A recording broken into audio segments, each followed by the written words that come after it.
Well, if you're a Malcolm Stewart fan, this crash is going to make you even more mad, or mad again, however you want to say it. Posting on his Instagram today, so yesterday for you, saying, quote, "What a year. I want to thank the entire Rockstar Energy Husqvarna Factory Racing team for all the support through the Supercross season. I sprained my knee in an awkward crash at St. Louis Supercross, but I managed to rehab it and ride it to pain well enough to make it through the remaining rounds of Supercross. Feeling pretty good. I was looking forward to returning to the MX Nationals this. But as you all know, some things out of my control happened in Salt Lake City main event. In that crash, I further injured my knee, and this will force me to sit out at least the first half of the 450 Nationals. I will continue to work hard at the Baker's factory in the meantime to make full recovery, and I look forward to seeing y'all fans this summer." Obviously, this is little snippets of the onboard GoPro view from the front of Justin Barsh's bike.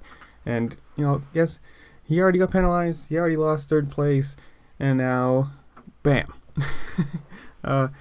You can see right there, he jumps, pretty much, yes, that was a very hard crash, very hard, I don't want to say dirty, but, just very Barsha-esque crash.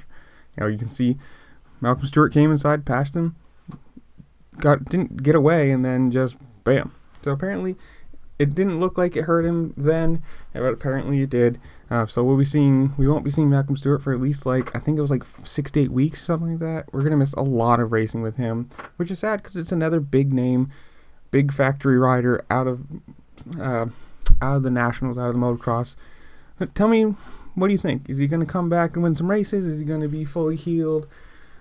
Whatever you want to say. Do you hate Barsha? Everyone hates Barsha right now, so comment that down if you want to. And I'll see y'all later. Peace.